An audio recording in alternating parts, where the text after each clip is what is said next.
So would you please introduce yourself for those who don't know you? Awesome. Thank you so much for having me on your platform today. I feel honored to be Yeah. here. I am Nnalue Ifeoma, and by the grace of God, I'm the lead coach, the founder of the Pruned Femininity Coaching Program. Well, I've been watching your videos on WeChat channels. I've also watched some of your YouTube videos. Can you tell me what is the difference between a feminine coach and a feminist? Like, are they not supposed to be the same person, or are they totally different? All right, that's that's a beautiful question here. And this is a question people can easily misunderstand. Yeah. We live in a work generation where your words, people will try to think that you're trying to say something else when you are actually saying something else. The difference between one who is a feminist and one who is, for myself, what I do, I coach women on femininity, relationship, and cash flow. So I may be talking Oh, more about the print demand later on, but which I also believe in women's right and equality and all of those things, but not to the extreme. In as much as I believe every woman has the rights, we all have equal rights, but we do not have equal rules because we are not of same strength with the men. There is a reason why they're called men and we are called women. So a feminist is a woman who stands up for the rights of other women. She wants yeah. every woman to be treated equally the same way a man is being treated. And a woman who is talking about femininity is one who encourages women to embody their womanhood, embody your characteristics, your roles, your strength as a woman. I hope I made this clear. So being able to Yeah. embrace your womanhood, your characteristics, your roles, your qualifications, your qualities as a woman, that is femininity. But being able to stand up for women's rights, being out there advocating for women to have equal rights with the men, that is, it is safe to say that's feminism. So I just hope this brief explanation does it. Well, I watched one of your videos on your YouTube channel, The Pruned Woman, and you were talking, you said something like, uh, women, we should allow men to do for us things because that is their masculine, that is part of their masculine behavior. So um, there are women who feel like a man is supposed to do everything. For example, if we go on a date together, he's supposed to pay. It is a must, like according to tradition and everything, he is supposed to pay. Whereas some men feel like since we're now in today's generation and women are fighting for equality, why shouldn't a woman pay? Like, why is it me, the man, supposed to pay?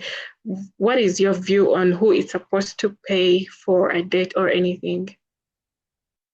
This particular one is quite vague and Yeah, it's relative. It's yeah, relative to the individuals involved. There are women who there are women who operate more in their in their masculinity more than they operate in their femininity. There are women who had grown up doing everything for themselves and getting into the relationship, they also want to do things for themselves. yeah, And there are women who want to get spoiled, who want yeah, to be taken care of. And this is the area where I stand. There are times I call for you to step up and do things for yourself. And there are times I call for you to just relax and be well taken care of. So mm-hmm. for a woman and a man who goes to a restaurant, from my own point of view and from femininity, not from the feminism aspect, when a man takes you out on a date, he called you out for a date. It is Yeah, normal as a gentleman that he is, and as a high value masculine man that he truly is, it shouldn't be a big deal for him to pay for whatever you ate. Even if you were the one that initiated the date, it is just, I feel it's not even up for a debate why, whether or not a man should do this. No. Because now if a woman tries to pay for the bills or for whatever it is they had spent, a man might think, a high value masculine man will think this woman is trying to be too independent. She is not trying to show me that she needs me, right? Yeah, And that yeah. may make him not want to take it a step further into the relationship. So yeah, man should pay the bills, girl. Well, I have so much to say about this, but let me ask you, what was your starting? What motivated you to start the Pruned Woman, and what was the main vision for it? Awesome. Thank you for that question. Each Yeah. time I get to be asked this particular question, it takes me back to the why. Why the pruned woman, right? The pruned woman was birthed, she came from a place of pain, trauma, hurt. I had gone through things. In 2016, I almost took my life to show you the extent of things I had gone through in life. I went through, I suffered trauma for years. I don't know if it's safe to say it here, but I was actually raped when I was 18. And the first person I ever loved with all of my heart, I unfortunately was raped by him. So watching this person who once told you that he loved you so much and wouldn't hurt you, watching this person hurt you while you beg for your life. So that alone, that made me go through years of pain and trauma. I was threatened not to tell my family. I couldn't tell nobody. I was just 18 at that time. So it took me years to heal. It took me years to forgive. And in the space of these years, a lot of things happened. There was hatred for men. I was keen. If I did not heal, by now I should be a lawyer sending men to jail. By now I should be at the forefront of this feminism thing. I would have taken it to the extreme because those years I was operating from a wounded femininity. I was having this toxic femininity because I was only trying to cope. Now, having seen what I had gone through, I'm getting to the point of getting transformed. I then knew that, oh, someone can actually go through a very messy situation, and later come out to become someone living the kind of life she had envisioned before she went through that valley of the shadow of death. So the print demand came from a place of pain. What do we do at the print demand? Simply, we help women to reclaim their femininity and get pruned into the best version of themselves using our 3-step secrets that has to do with your femininity power, relationship power, and cash flow power. Because while I operated in that realm, my femininity was a whack. I was going through trauma. My relationship, I really do not have any stable relationship. Cash flow, I was always broke. I had no financial literacy, right? So when a woman goes through our program and she's been able to open up, first of all, healing her feminine self, slipping back and knowing if she had been operating from from a wounded femininity or a toxic femininity, and being able to know who she really is. When you're able to know who you really are as a person, it will direct the quality of life you're going to be living. So from when I was 18 to, almost 6 years later, I had struggled with this, and it really hurts the kind of person I was. And I have come to a place where today I am so happy that I am living the life I had envisioned, the quality of the life I had envisioned. I have not gotten there yet, right? But at this moment, I am so proud of the woman God has helped me to be now. Yeah. So that was what birthed the Pruned Woman. That's touching. That's really, really touching. I'm sorry you had to go through that. It's fine. It really hurt me when it hurt me, right?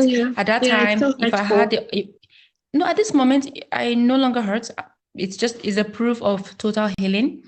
At that time, if I had a gun, I would have killed him. If I had a knife, I would have stabbed him. I was really, really hurting. This was someone I loved, I trusted with my life. Now I've come to a place where it actually took me years to forgive, to truly forgive. I've come to a place today where if I see him today, if I ever get to see him in this life, they'll be like, hey, hi, how are you doing? How's your family? And I would not sit down for a chat, but I can say hi with a clean heart. And I can share my story out there without crying, without breaking down, or without feeling sorry for myself. So if it had not happened to me, the print demand may not have come to life. So I had to go through that pain for years. Thank God I didn't end up killing myself to the point of coming out of the valley of the shadow of death. And thank God for Jesus who saw me through. I know that some of your audience may not be Christians, but anyone who knows me know that I am faith-based. There's something the Bible says about in Psalm 23, is that when you go through the valley of the shadow of death, I will not be afraid, for you are with me, your rod and your staff, they guide me. So through that valley of the shadow of death, a lot of things will be coming through your mind, some facts, some real things, life will be happening to you. And when I was going through that valley of the shadow of death in 2016, I would have ended it, except that the Lord was there to save me from it. And I came out of it. So I thought to chip this into this. Yeah. From your motivational story, are you thankful to God that actually happened to you, or you feel like you could be in a much better place if that didn't happen to you? Okay, looking back, I would, before that time, if I was told that, okay, this is what befalls you in the future, right? You are going to go through this situation, and you are going to go through this pain and trauma for a good number of years, but later you'll come out better. I will be like, Father, thank you, but I'm not doing this. No, I can't. Right? So, but this is why sometimes God doesn't tell us, He doesn't just let us know some of the deeper things we'll go through. Sometimes these things are our decisions, the decisions we make by ourselves. We do not know we walk into traps. So if you were to ask me, going back, it would be hard for me to say, yes, let me go through this. I would rather want to maybe say, okay, let me try, going into the career world, just going to like just getting a job and just doing something, right? Instead of walking through this path, honestly. But thank God it didn't kill me. But if I had my way, I wouldn't have gone through that, honestly. I understand. What do you think best describes femininity? Because today, with the modernization we have, there is so much content about femininity. Different people have different mindsets, and how can today's girl child embrace it to the full advantage? Now, when you talk about femininity, I personally, as a lifestyle coach that coaches women on femininity is so vague that you have to start touching her a bit by bit. The same way life is so vague. Now, it is relative to anybody, any woman.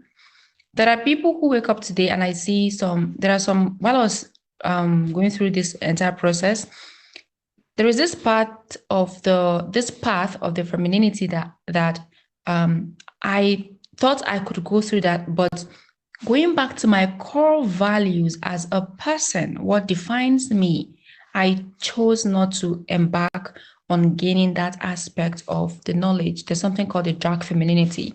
There's something called the wounded femininity. There's a lot of them, right? So for the girl child, I will tell her, in your very first, if you want to set out on trying to become more feminine, don't start it with trying to get new clothes and new dress and get seductive and get men to pay your bills and be after this soft girl life. There's this thing called the soft girl life. Yes, those things are very deceptive. At the moment, it's going to feel kind of fulfilling, but at the long run, you will know you are literally empty. Begin digging deep into trying to know who you are. Are there traumas you need to heal from? Yeah. Start the work from within, and which is what we do at the Pruned Woman. We help you start the work from within before it comes out on the physical. If you go through my channel, you see, when it comes to physical, I'm someone who I love taking care of myself. I love looking good. I love smelling good. I just love being a woman.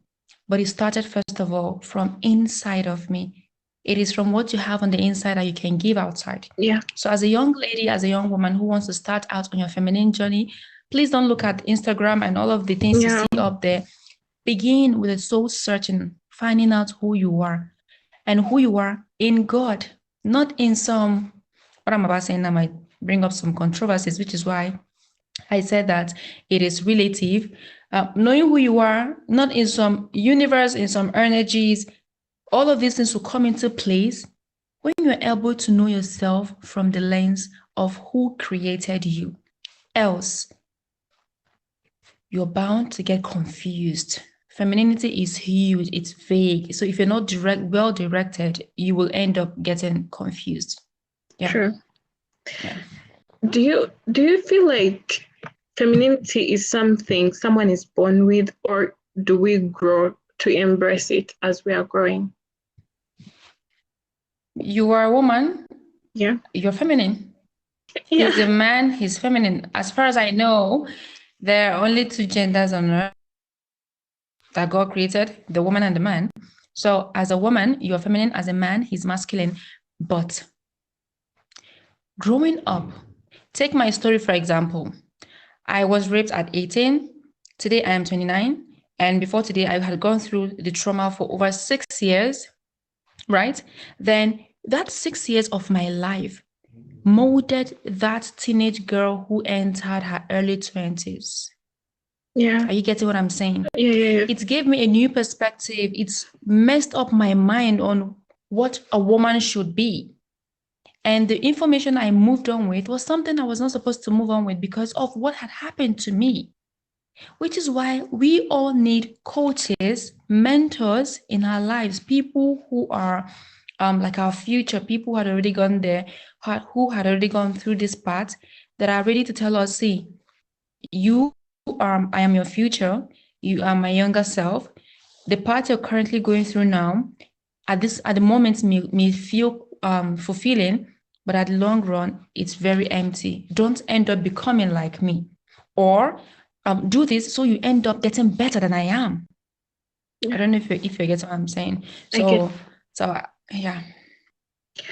From your journey of content creation, of being a lifestyle coach, femininity coach, what do you think has been your highlight for like a success story? Do you have one? If I must be honest with you, the fact that I'm still alive is my success story. Oh. I started my YouTube channel. The first 50 subscribers I had, where people had to beg, please subscribe, please. Yeah. And I had, at that time, I think I had over 2,000 friends on Facebook. I had about 600 people on Instagram, and I had friends, and I was literally begging. So people ask you to start up something, but when you get there, you will find out you are alone. And at that moment when you're finding out that you're alone, the thing that is going to keep pushing you is the why. Why did you start this in the first place? If you're able to have a well-defined why, just keep moving, even if you are alone. When people get to see your story, like get to see that, oh, you're really moving fast, they would want to tag along. The first time I ever had a coaching call, someone scheduled a free 30 minutes consultation call, and this person did not show up. It told me at that point that this person really did not value her time with me. Now I've come to this point where if you want to accept, maybe when I just want to do this, if you want to book a consultation call with me, you have just 30 minutes free. If you want to book extra, you're going to pay for it because my time is now very valuable. Sure. Women are now coming on the program. I have, by the grace of God, we already recorded women from a lot of countries: Nigeria, Russia, Macedonia, Malawi, Uganda, South Africa, Nigeria, a lot of countries hopping on the program because they knew if they really have to go far in life, you need to pause at a time and really take account of your life. So in all of these things, my highlights, I would say, is every time I see a woman come back to me and be like, Coach, thank God I hopped on this program. It has truly, truly helped me. And highlighting the things the program had done for her, it gives me so much joy. That's the highlights I can just say. I have so many testimonies, so many good things I've done, right? Breakthroughs and so many things, but I don't find so much joy in those things. Yeah. It gives me extreme joy. And I see a woman's life truly, truly transformed. So yeah. if one is to join your program, how long is the program? A week, a month, or it's up to the individual? Okay, we actually have three packages. Yeah. At the pruned woman, we have the femininity power, which is a 4 weeks program. We meeting 4 times on a platform like this. The client or the woman involved chooses the platform that best suits her and the time most convenient for her. Yeah. So we are not going to make it unconducive and inconvenient for Yeah. you. And it's always it's a one-on-one coaching program. It's a very non-judgmental environment. You will feel when you come under the atmosphere, you will love it. So we have the 4 weeks program and we have the 12 weeks program, which is what we call, that's our master program, FRC. Under this program, we will be covering femininity power, relationship power, cash flow power. It's going to last for 12 sessions. So these 12 sessions should be 12 weeks. We meet once in a week. We have a very fun environment. We really pour out our hearts. Sometimes the first few sessions I have with these women are always full of tears. And sometimes I just had to let myself cry with them because I could relate, yes, to show you how free and non-judgmental the environment. And by the 4th, 5th session, you see this lady who was once broken, her confidence is building back. She is setting her non-negotiable standards as a woman. She has taken the pain. I stand like a mirror, a person holding the mirror for her to see herself. So if you see all the dirt in you, you know that no one is going to come and take it out for you. You have to do it yourself. So a time is going to come where you see this women very bold and confident, and which is why I strongly recommend the 12 weeks session program for women, so that within these 12 weeks, we are going through your femininity, we are going through your relationship, if you have one, or if you have broken up, in your relationships. And we are also going through your finances. I'm not going to talk about your finances, right? We're going to be having financial literacy on that day. So we have the 4 weeks program and the 12 weeks program. The 12 weeks program can actually be done in 6 weeks or 8 weeks if you end up wanting us to have it twice a week. Yeah. So I've seen on your channel, I've seen that you're a brand ambassador. So what do quality brands look for from an influencer when they want an ambassador for their products? All right. Every brand have what they want from whoever they're looking out for. But I feel the first thing they would want, a true company, an honest company, will want someone who is just being herself and living in her truth. Someone who is not going to get your product and be like, oh, this product is so good, when the product is really bad. Someone who doesn't just want to come and advertise for you and be the face of your company so that for the monetary gain. Doreen, I have received a good number of deals that are not according to, that goes against my core values. Yeah. They promise a good amount of money, but I am not ready to start my life like that. So I believe what most brands, the honest brands, want honest people who are just themselves, who are real, who have integrity, who have reputations to protect, and who are ready to do the job. Yes, get committed, get consistent, and do the job you're called to do. So yeah, there's no point to lie or fake it, because if you fake it, they are going to find out. People have eyes. Yeah. So yeah. So about like being a brand ambassador, there are brands that ask people to, if you buy this, we shall give you a discount and we shall make you our ambassador, or you pay this amount and you become an ambassador. Do you advise people trying to be content creators to take on such brands, or they shouldn't pay to be an ambassador? Another thing is it all still boils down to individual preference, I would say. There's this temptation with content creators, especially the smaller content creators like us. I'm not going to qualify myself as a huge content creator, even though I have a huge following on WeChat channel and a good number of views. We have this temptation of wanting to belong. I really want to belong. I want people to see that I'm doing it. And then sometimes you end up taking up deals that will hook you here. And all through the 6 months or 1 year you're going to be working with that company, you would just be frustrated because you have sold your core values, right? So what I would tell any content creator or someone who is trying to be an influencer or a brand ambassador, this is my very first brand ambassadorship deal I'm having with this company. I influence products for companies as well, but I also have my own rule. I must use the product first before I influence. Wow. No, I just have to, yes, I have to use your product first.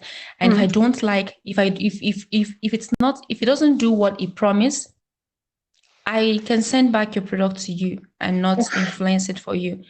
I have come a long way, Doreen, and there are things that are my core values. There are things that are my core values, and I must stand by them regardless of the paper, the amount of money you're going to pay. So content creators, no matter what, see, just take it easy. Don't take up deals that will choke you. True. And if you're asked to pay to become a brand ambassador, why would they ask you to pay? Except maybe if it's a brand that need people to compete, right?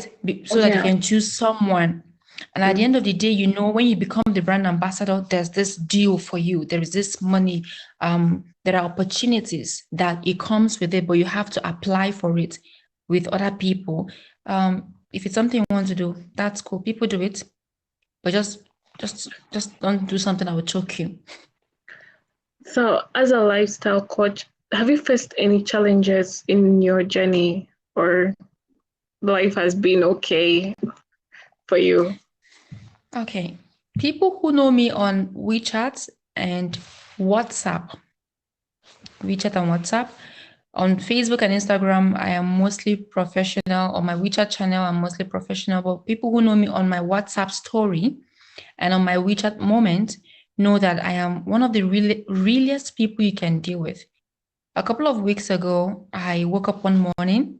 Usually, I would wake up with a beautiful song singing in my spirit, and I'll be singing to God. Then I woke up this morning. Immediately, I opened my eyes. The first thing that came to my mind is it worth it? Is it worth it? Is the discipline, living this lifestyle, helping people, being there for people, even when you don't feel so good, is it really worth it? And like I told you, I am this person who finds so much joy and fulfillment when I hear a woman say, "Oh, thank God for the program." And I'm still the same person who came back and is asking myself if it is worth it. Sometimes, Doreen, I have those days I don't want to get out of my bed. No, I have those days. Yeah. But the beautiful thing, I have those days where, girl, I'm so broke. And people are still asking you for some money because they think, oh, she has money all the time. I have a family, I have things I have to run with money, and no one gives me money to now. There are times where, like sometime last year ending, I fell sick, and after I fell sick, I started breaking out seriously on my face. And I'm someone who I love nature, and I've worked so hard to get this. I had this spotless face, but ending of last year, so I started breaking out, and it became quite bad to a point where it wanted to touch on my confidence. But the difference between the me of today, even though things are not going so good for me at all times, the difference between this lady you're seeing today and the lady from years back, if I was still that lady from years back, when I have these episodes of times when I don't feel so good, what do? I cry, I complain, I criticize myself, I criticize my family, I criticize my friends. Oh, I have the most stupid friends around. They don't have money. They can't help me. I blame everybody, and I still take my own share of the blame. And at the end of the day, I will do nothing about it. Now, that morning when I felt that way, how did I deal with it? Doreen, I felt like crying, and I cried. I love crying sometimes, anyways. Honestly, when I was done crying, I wiped my tears. And one thing I do is while crying, I talk to God. Father, you know how I feel. This is really frustrating. No. Sometimes I don't even go, when the time calls for me to go on my knees to really pray hard, I do that, right? But there are times where I just want to talk to God the way I could call my girlfriend and be like, babe, I'm going through this. And I'm expecting her to emotionally be there to say, oh, babe, don't worry, you're going to be fine, you know? I can call God, who is closer than every other person. This has worked for me over the years. It's still working. So, in summary, what I do now is when I go through this phase, if it calls for me to shed those tears, I shed them and get that energy out of my body. When I'm done crying, I buckle up and I find solutions to what I'm going through.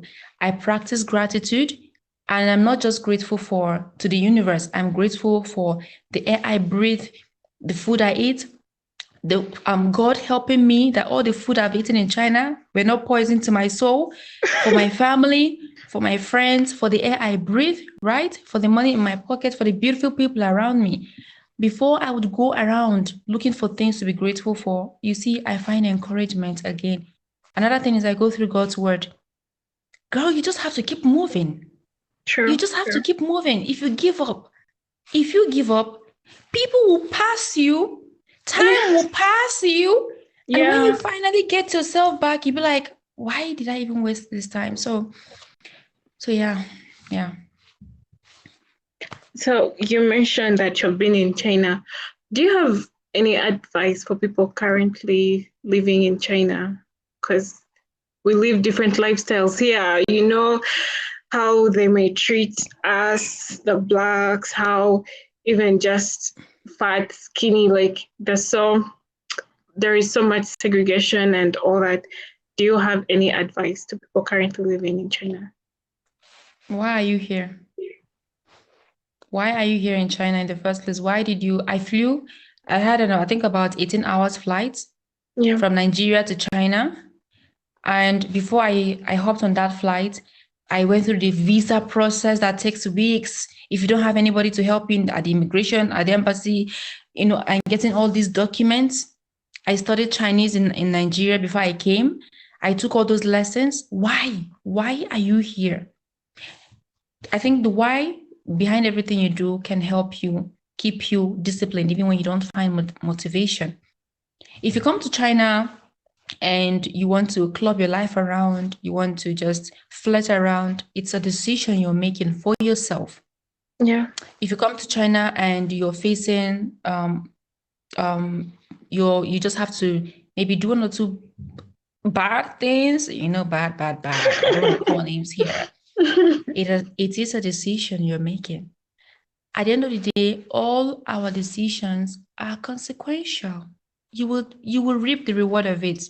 Now, if you come here and you see people always, discriminating against us, which they do at all times, like I experience this almost on a daily basis, you just have to understand that some of these people have never crossed the borders of their country, and some of them are just fortunate that their country is good, like they have everything they needed. So pity them. They don't know what they are doing. Like, they really do not. If they are well enlightened, they will not treat you that way. Even for some who are enlightened that treat you that way, who are you? Do you know yourself? If you know yourself, then just do the right thing and move on. Because if you keep crying over everybody that called you names in this country, you will keep crying and you will end up getting frustrated. Honestly, it's pretty hard for foreigners here, especially for people like me who are from Nigeria. There are some opportunities that we just cannot get. Embrace who you are and just find ways. I don't know how to really, really put this into context, but you are a very creative person. There are inspirations inside of you. There are potential inside of you. Look deeper. Look beyond what you're going through now. Look deeper and know who called you and why you are here and who you really are. Something will pop up. I never knew that one day the print demand here, I mean, honestly, I knew that I had always prayed, okay, Father, connect me internationally, right? Yeah. But it had never dawned on me that a day was going to come, I was going to have women from these countries signing up for the program. Like I said, we have record of people from Macedonia, Russia, Malawi, Uganda, South Africa, and other countries, even the US, signing up for this program. And when they sign up, they have to make a financial commitment to it, right? So you just I think I've said more than enough. Yeah, Yeah. I think I've said more than enough. What according to you, like what do you think makes you a proud African? Me, Yeah. my background. I come from a very humble background. My father taught us to protect our names more than our money. Know who you are. When you're able to know who you, I think all through this podcast, I've been talking about knowing who you are, knowing who you are. Girl, if you're able to know who you are, you'll be proud of this skin. This is glowing, baby. You'll be Yeah. proud of this skin. Yeah. You'll be proud, even if you have weird eyebrows, or you think your nose is big, or you think you have pimples like me, or you think I have big foot, or you think be proud of who you are. Africa is the future. A lot of people don't know. They don't. We win the battle here, the battle of the mindset. You reflect who you really are up here. So if there's a battle, the easiest way for you to trap people is trap them up here. If you're able to trap someone up here, make them feel that they are less, they have no worth, even with the obvious things they are seeing in the country, just make them feel like, they have to beg all through their lives. And you see these people beg all through their lives. There's no difference between the person who is from China and the person who is from Africa, the Caucasian woman and the Black woman. There's no difference. The only difference is your skin and your mind here. Look beyond the color. So I have so many things to be proud of as an African. And as a Nigerian, God, Nigerians, we thrive everywhere we go. I'm not trying to segregate here, but I'm speaking as a Nigerian, as a proud African. We thrive every single place we go. So look inside of you, there's something lying in there. You're just too, you have not found the why to pick that thing up, brush her up, and she'll become the person you want to be. The sad thing about this entire thing is that some people want to make it today. They want to make everything like in a split second. You cannot get success in a split second. It takes time, consistency, determination, discipline, and all of that. So yeah, win the battle here and overlook here. You'll be fine. Throughout this whole episode, we talked about femininity, we talked about lifestyle, but do you have any relationship advice? Because I saw that you also talk about relationships. Do you have any relationship advice to people who are going through a tough time in their relationships right now? Like, as your last word, do you have any advice? Okay. I have so many relationship advice, and they'd be like, hey, if you're not married, don't give relationship advice. Okay. To an extent, that is so true until you have experienced real. Why I had to use marriage here is marriage tests you. Marriage separates love from the equation and check what else. This is why they say, what do you bring to the table? What do you bring to the table? They're not just talking about love. So my advice when it comes to that woman or man who is really going through a tough time in your relationship, relationships are meant to make you better, not bitter. There are the beautiful moments, those sweet moments where you spend 10 hours over the phone with him talking. Yeah. and there are those moments where the sight of him irritates your spirit.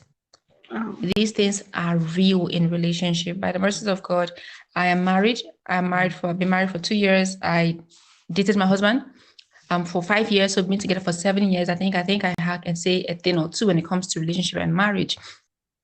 If this person is not making you better, when I'm saying better, I mean even through the hard times. If the hard times, the number of times you have a hard time is greater than the number of times you really experience growth, transformation, consistency in the relationship, sit down and sincerely ask yourself, why? Why am I here? Yeah. Is it something I can continue working on, or is it something I should just leave? I would just live with this. See, if a relationship doesn't make you better, it's making you bitter. And if you don't want to become a bitter woman for the rest of your life, call for a meeting, talk about it, pray about it. And if none of that is working, feel free to take a break from the entire equation so you would see yourself for who you are and know if this is what you truly want to do. Don't ever stay in a place that always make you feel hurt, especially from the people that you said and that said that they truly love you and would not want to hurt you. Yeah, I have so many advice, but I will just leave it here. Okay. I'll leave it here. I don't know about you, but I really enjoyed this episode. I've enjoyed having you on this podcast because I have learned a lot just from you, and you are very, for me, you are a very straightforward person when you're even talking, when you're giving your advice, like you're so straightforward. And it's nice because part of it is motivational and inspiring. I'm glad that I had this interview with you. Do you have any last words for the viewers? Awesome. Thank you so much, Doreen, for having me here. It gives me so much joy when I'm able to rub hearts and share. We live in a world where okay, these are my last words anyway. Yeah. We live in a world where people want to be motivated, people want to be inspired, people want to be pitied, people want to be pushed. Sometimes, for you to be able to build real character and integrity as a person, you have to go through the hard way. So sometimes pity people, motivate, inspire them, but sometimes just tell them the truth to their face. Jesus said that it is the truth that will set you free, not the truth that makes you happy or makes you sad. The truth is the truth. So forget that I appeared so professional. Ask the women on my program. Sometimes we have so much fun, coming so low to the point of if we were physical, we would be sitting on a mat on the ground, just talking and being open, sincere, vulnerable, confessing our weaknesses and being ready to take up the work because you have an accountability partner who is holding your hand and helping you go through it. So my last word for you is just know that our decisions are consequential. You do the right thing, the reward is waiting for you. If you do the wrong thing, it's waiting for you. If you see the right thing you ought to do for yourself, the soul searching work you need to do, but because you just don't want to open that Pandora box, you don't want to visit your past, you just want to cover it and move on, it will pile up in the future. And by the time you finally want to face it, you may have made a lot of relationship mistakes. You may have made a lot of financial mistakes. You may have ended up, messing up your femininity as a person, and it will affect greatly the quality of life you will live. So these are my last words for you. And I love you. Thank you. Thank you. I love you too. Thank you for coming on this podcast, and good luck in whatever you're trying to build up. All the best. Yeah. I really appreciate it. Thank you so much for having me here. No big deal. The pleasure is mine. Awesome. Okay. I'll end this meeting.